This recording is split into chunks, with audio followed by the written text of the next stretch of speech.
오늘 우리에게 주신 하나님 말씀은 사무엘하 21장입니다.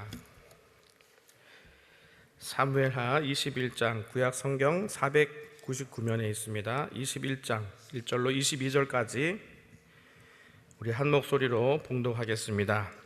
다윗의 시대에 년분년 3년 기근이 있으므로 다윗이 여호와 앞에 간구하매 여호와께서 가라사대 이는 사울과 피를 흘린 그 집을 인함이니 저가 기브온 사람을 죽였음이니라 하시니라. 기브온 사람은 이스라엘 족속이 아니요 아모리 사람 중에서 남은 자라.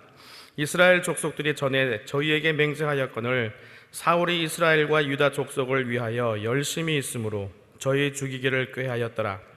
이에 왕이 기브온 사람을 불러 물으니라. 다윗이 저희에게 묻되 내가 너희를 위하여 어떻게 하랴? 내가 어떻게 속죄하여야 너희가 여호와의 기업을 위하여 복을 빌겠느냐?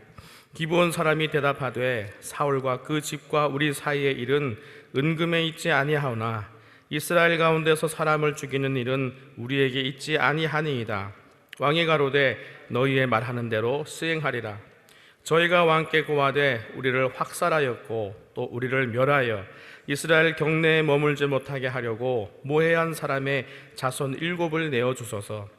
여호와의 빼신 사울의 고을 기브아에서 우리가 저희를 여호와 앞에서 목매어 달겠나이다.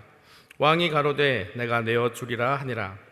그러나 다윗과 사울의 아들 요나단 사이에 서로 여호와를 가리켜 맹세한 것이 있으므로 왕이 사울의 손자 요나단의 아들 무비보셋은 아끼고 이에 아야의 딸 리스바에게서 난 자 곧 사울의 두 아들 알모니와 무비보셋과 사울의 딸 메랍에게서 난 자 곧 무홀라 사람 바실레의 아들 아드리엘의 5 아들을 잡고 저희를 기브온 사람의 손에 붙이니 기브온 사람이 저희를 산 위에서 여호와 앞에 목매어 달매 저희 7 사람이 함께 죽으니 죽은 때는 곡식 빼는 처음 날 곧 보리 베기 시작하는 때더라.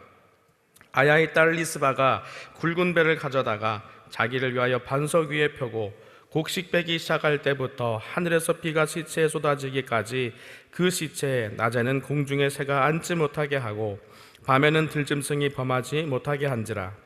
이에 아야의 딸 사울의 첩 리스바에 행한 일이 다윗에게 들리매 다윗이 가서 사울의 뼈와 그 아들 요나단의 뼈를 길르앗 야베스 사람에게서 취하니 이는 전에 블레셋 사람이 사울을 길보아에서 죽여 벳산 거리에 메어단 것을 저희가 가만히 가져온 것이라. 다윗이 그곳에서 사울의 뼈와 그 아들 요나단의 뼈를 가지고 올라오매 사람들이 그 달려 죽은 자들의 뼈를 거두어다가 사울과 그 아들 요나단의 뼈와 함께 베냐민 땅 셀라에서 그 아비키스의 묘에 장사하되 모두 왕의 명대로 조차 행하니라. 그 후에야 하나님이 그 땅을 위하여 기도를 들으시니라. 블레셋 사람이 다시 이스라엘을 치거늘 다윗이 그 신복들과 함께 내려가서 블레셋 사람과 싸우더니 다윗이 피곤하매 장대한 자의 아들 중에 300세겔 중 되는 노창을 들고 새 칼을 찬 이스비보눕이 다윗을 죽이려 하므로 스로의 아들 아비새가 다윗을 도와 그 블레셋 사람을 쳐 죽이니 다윗의 종자들이 다윗에게 맹세하여 가로되 왕은 다시 우리와 함께 전장에 나가지 마옵소서. 이스라엘의 등불이 꺼지지 말게 하옵소서 하니라. 그 후에 다시 블레셋 사람과 곱에서 전쟁할 때에 후사 사람 십부게가 장대한 자의 아들 중에 삽을 쳐 죽였고 또다시 블레셋 사람과 곱에서 전쟁할 때에 베들레헴 사람 야레오르김의 아들 에나단이 가드 골리앗의 아들 아우 라우미를 죽였는데 그 자의 창자루는 배틀째 같았더라. 또 가드에서 전쟁할 때에 그곳에 키 큰 자 하나는 매 손과 매 발의 가락이 6씩 모두 24가락이 있는데 저도 장대한 자의 소생이라. 저가 이스라엘 사람을 능욕함으로 다윗의 형 삼마의 아들 요나단이 저를 죽이니라. 이 4사람 가드의 장대한 자의 소생이 다윗의 손과 그 신복의 손에 다 죽었더라. 아멘. 오늘 효와 행복의 제목은 모든 민족의 하나님입니다. 모든 민족의 하나님. 우리 요절 말씀을 같이 보겠습니다.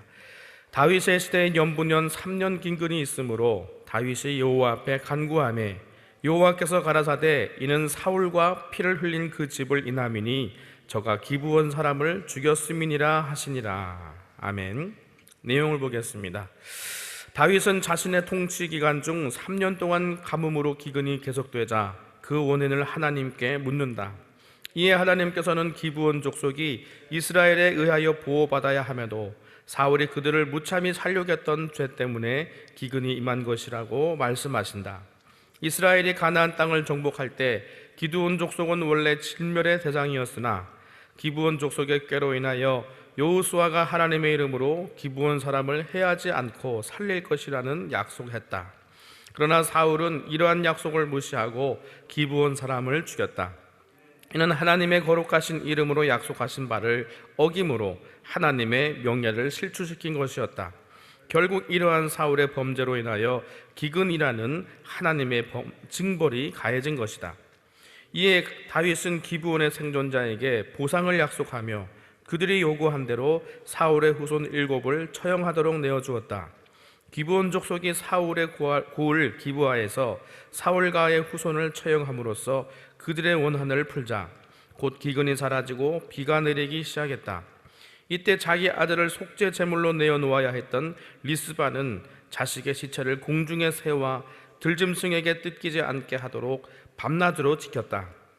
이에 감명받은 다윗은 사울 집안의 모든 시체를 정중하게 장사 지내게 한다. 우리는 본장을 통하여 하나님께서는 한 민족의 하나님이 아니라 모든 민족의 하나님이시며 버림받고 연약한 자의 신원을 들어주시는 긍휼이 많은 분이심을 알 수 있다. 아멘. 사무엘하 21장은 이스라엘의 3년 기근이 있었던 이야기와 또 다윗의 용사를 다루고 있습니다. 오늘 이야기는 얼핏 보면은 다윗의 성취를 보여주는 내용으로 보이지만 인간 왕으로서의 약점을 잘 드러내고 있습니다. 그럼 1절을 함께 읽겠습니다. 다윗의 시대에 연분년 3년 기근이 있으므로 다윗이 여호와 앞에 간구하매 여호와께서 가라사대 이는 사울과 피를 흘린 그 집을 인함이니 저가 기브온 사람을 죽였음이니라 하시니라. 연분년 3년이라는 말은 연달아 3년 동안이라는 말입니다. 3년간 기근이 지속되었고 다윗은 이 문제를 두고 하나님 앞에 간구합니다. 그러자 하나님께서는 다윗의 기도에 응답하셨고 다윗은 이제 기브온 사람들을 사울이 죽여서 피를 흘렸기 때문에 기근이 임했다는 사실을 알게 됩니다. 기브온은 가나안 정복 시대에 이스라엘을 속여서 언약을 맺었던 족속입니다. 속여서 맺은 언약도 언약입니다. 그래서 여호수아는 그들을 남방 연합군의 침략으로부터 구해냅니다. 하나님은 언약에 신실하신 분이시므로 그 백성도 언약의 신실한 모습을 보여주어야 했던 것입니다. 그런데 사울이 높 제사장과 그 집안 사람들을 무참히 죽일 때 기브온 족속도 함께 학살하고 맙니다. 그들이 통곡하자 공의로우신 하나님께서 이스라엘 땅에 기근을 보내신 것입니다.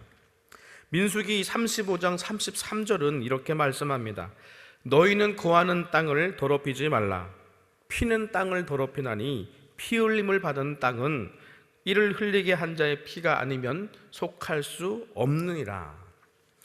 불의한 땅은 하나님의 축복을 받을 수 없었기에 그 땅을 통치하는 왕인 다윗은 이 문제를 어떻게든 해결해야만 했던 것입니다.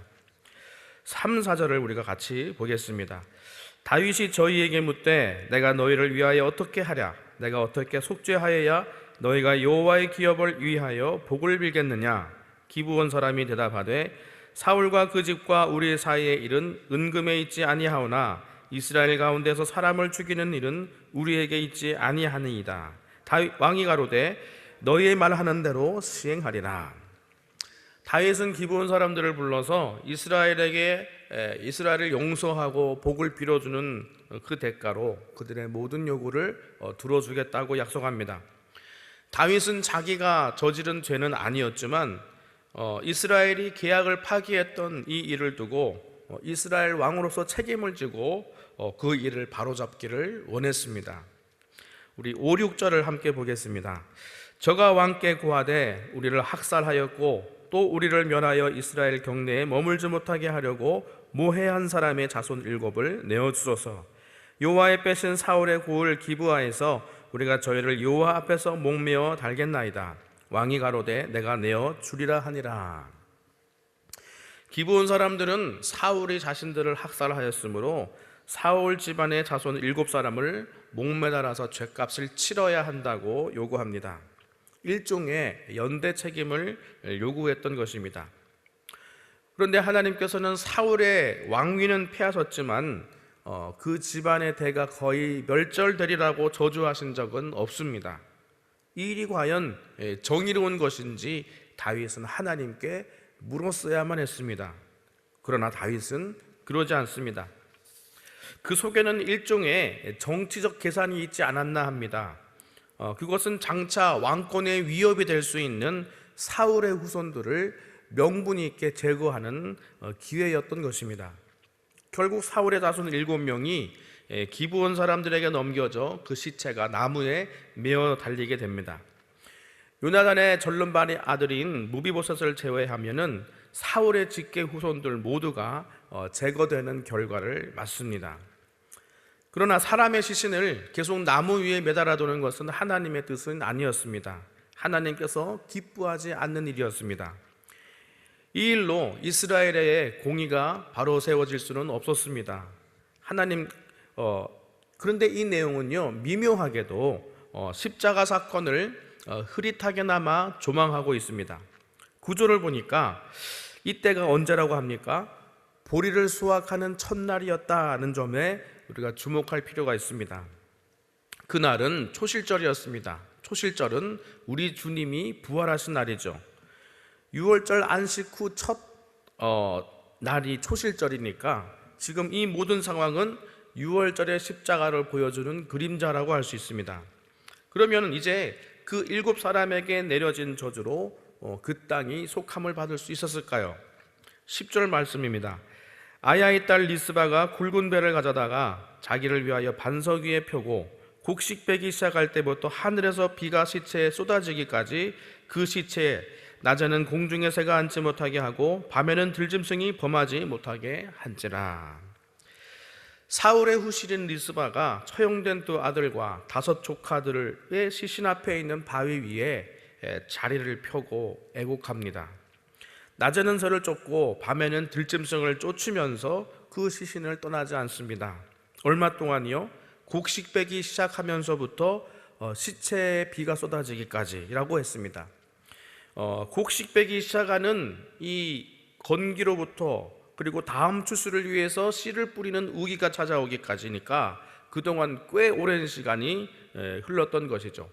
결국에는 그녀의 행동이 다윗에게도 전해지게 되었고, 다윗은 길보아 전투에서 전사한 사울과 요나단의 유고를 가져와서 이 7명의 시신과 함께 장사 지내게 합니다. 그 결과 어떻게 되었습니까? 14절을 읽겠습니다. 사울과 그 아들 요나단의 뼈와 함께 베냐민 땅 셀라에서 그 아비 기스의 묘에 장사하되 모두 왕의 명대로 좇아 행하니라. 그 후에야 하나님이 그 땅을 위하여 기도를 들으시니라. 아멘. 다윗이 억울하게 죽었던 이들의 시신과 사울과 요나단의 시신을 함께 가져다가 장례를 치른 후에 비로소 기근이 멈추게 되었습니다. 아까 10절에서 그 7명의 시신 위에 비가 쏟아지기까지 리스바가 애곡했다라고 했죠. 씨를 뿌리는 우기가 되었는데도 비가 오지 않았어요. 그런데 다윗이 그 시신을 수습하자 비가 왔다는 것입니다. 이곳은 하나님께서 다윗의 불의함을 보여주신 사건이었습니다. 다윗은 백성들의 원성을 다시 살만한 상황이 오자 그제야 오랫동안 덮어두었던 그 일을 처리했던 것입니다.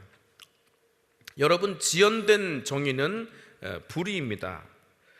이런 면에서 우리는 계산적이고 무정한 군주의 모습을 다윗에게서 발견할 수 있는 것입니다. 그러면 다윗의 세태를 또 보여주는 두 번째 이야기를 보겠습니다. 15절입니다.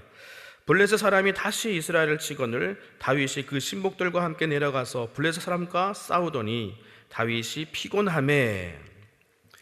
블레셋이 다시 이스라엘을 공격해 들어와서 전투를 벌이게 되었을 때 다윗은 그 전쟁으로 인해서 피곤하였다라고 밝히고 있습니다. 여기 이 피곤하매라는 말이 이번 단락의 핵심입니다. 그로 인해서 다윗이 목숨의 위기를 맞게 됩니다. 우리 17, 18절을 같이 읽겠습니다.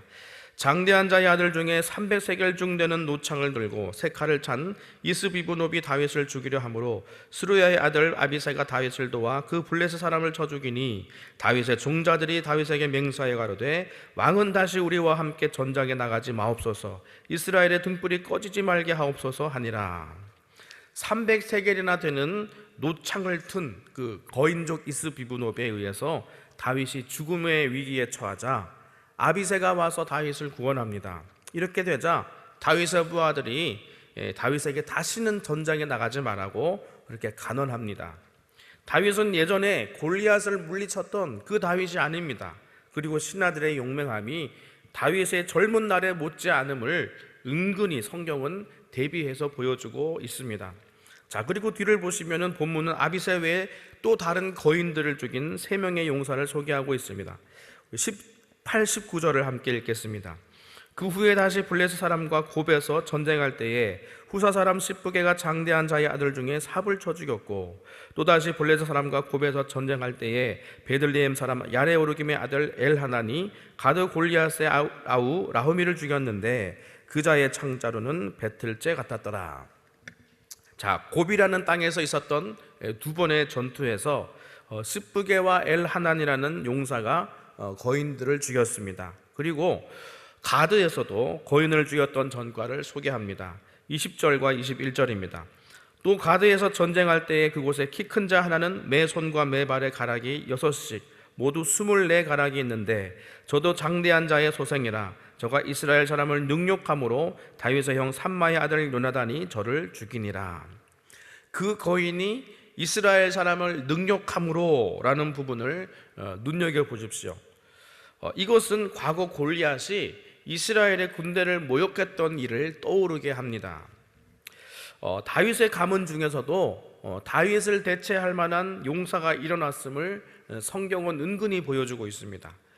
이제 22절을 같이 읽겠습니다. 이 네 사람 가드의 장제한 자의 소생이 다윗의 손과 그 신복의 손에 다 죽었더라.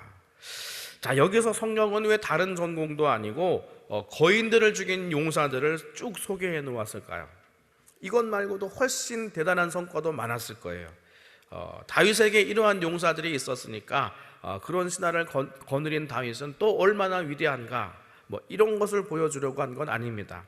다윗이 피곤함에 다윗의 쇠퇴를 지금 보여주고 있는 것입니다. 자, 오늘 말씀은 어떤 내용입니까? 우리는 메시아의 그림자인 다윗에게서 다소 의아한 모습을 발견하게 됩니다. 정치적인 계산으로 죄 없는 자들을 죽이고 또 그걸 덮어두려고 했던 무정한 군주의 모습을 발견할 수 있었고요. 또 십자가를 닮았지만 그 땅에 죄를 대속하지 못했던 어두운 그림자도 발견할 수 있었습니다. 그리고 뒷부분에서는 피곤한 다윗이 이제 전쟁의 선두가 아니라 뒤로 물러나 있게 되고 또 용맹한 신하들을 의지할 수밖에 없는 처지를 발견하게 됩니다. 자, 오늘 말씀을 정리하면서 사무엘서의 전체적인 구조를 좀 보겠습니다. 21장부터 24장까지는 사무엘 상하의 결론 부분인데 양괄식 대칭 구조, 즉 이 샌드위치 구조를 이루고 있습니다. 21장과 24장은 다윗의 잘못된 결정으로 인해서 이스라엘에게 어떤 피해를 입히게 되었는지를 보여줍니다. 오늘 21장에서는 기부와 문제이고 또 24장에서는 백성을 계수하고도 생명의 속전을 내지 않은 그런 죄를 다루고 있습니다. 그리고 21장과 24장 모두 이 기근이라는 징벌이 찾아왔죠. 그리고 그 문제를 해결하는 방식은 속죄, 대속이라는 주제를 대두시키고 있다는 것도 주목할 필요가 있습니다. 그리고 24장에서는 그 대속 위에 성전이 세워지고 또 21장에서는 오늘 우리가 십자가의 그림자를 봅니다. 그리고 이 샌드위치 구조에서 더 안쪽으로 들어가게 되면은 양쪽에 다윗의 명단이 한 번씩 나옵니다. 오늘 읽은 21장 후반부와 23장 후반부가 다윗의 용사들을 소개하고 있는데 여기에 공통적으로 다윗의 연약해진 모습을 소개하고 있습니다. 그리고 제일 안쪽으로 들어가게 되면은 또 두 개의 내용이 대칭적으로 들어가게 되는데 여기에 다윗의 노래 두 편이 22장과 23장 후반에 소개되어 있습니다. 이 구조를 설명하는 이유가 무엇이냐 하면은 이제 사무엘 상하 전체의 결론부에 이르렀기 때문이고, 오늘 21장의 그 중요한 주제 중 일부가 나왔기 때문입니다. 자, 사무엘서 전체를 아우르고 있는 주제를 살펴보기를 원하는데요, 사무엘서의 주제는 노래에 담겨 있다고 말할 수 있겠습니다. 사무엘서 2장에는 한나의 노래가 나오고, 사무엘서 22장과 23장에는 다윗의 노래가 나옵니다. 높은 자를 낮추시고 낮은 자를 높이시는 하나님의 주권에 대해 노래한 것이 한나의 노래죠. 그리고 다윗은 이 모든 통치가 하나님의 공의와 은혜와 신실하심으로 이루어진 것이라 노래합니다. 이 노래에 따라 이 사무엘서에는 사울과 다윗의 흥망성쇠가 나옵니다.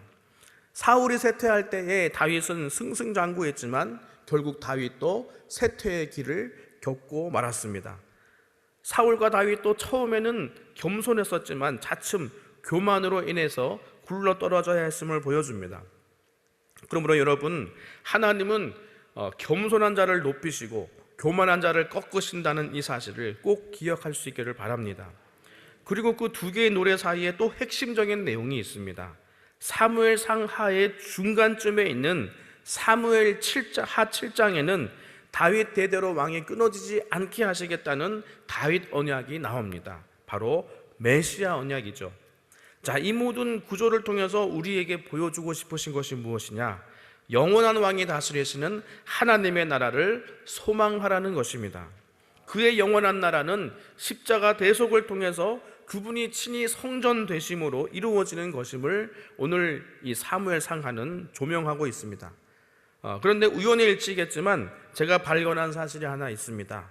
대단한 것은 아니고, 사무엘하 7장 11절에서 13절까지는 다윗의 언약이 나오고요, 다니엘서 7장 13절에서 14절까지는 그것이 이루어지는 환상이 나옵니다. 마치 두 말씀이 서로 이어받은 것처럼 절도 비슷하죠.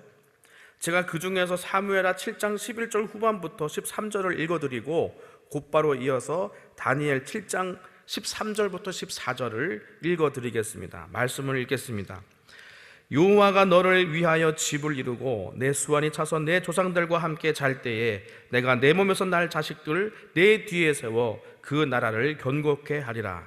저는 내 이름을 위하여 집을 건축할 것이요 나는 그 나라 위를 영원히 견고케 하리라. 내가 또 밤 이상 중에 보았는데 인자 같은 이가 하늘 구름을 타고 와서 옛적부터 항상 계신 자에게 나와 그 앞으로 인도되매 그의 권세와 영광과 나라를 주고 모든 백성과 나라들과 각 방언하는 자로 그를 섬기게 하였으니 그 권세는 영원한 권세라 옮기지 아니할 것이요 그 나라는 패하지 아니할 것이니라. 아멘. 이 영원한 하나님의 나라가 오늘 이곳에 임하기를 간절히 소망합니다. 기도하겠습니다. 좋으신 아버지, 한나의 노래를 통해서 역사의 흥방성쇠를 주장하시는 하나님의 주권을 보게 하시고 예수 그리스도의 대속의 구원으로 이루시는 그 나라를 소망하게 하시니 감사합니다. 오늘도 엎드려 하나님께 의뢰하며 나아갑니다. 주여, 이 나라 가운데 하나님의 주권이 이루어지게 하시고 우리로 믿음과 순종 가운데 그 길을 걸어가게 하여 주시옵소서. 우리 소망 되신 예수 그리스도 이름으로 기도하옵나이다. 아멘.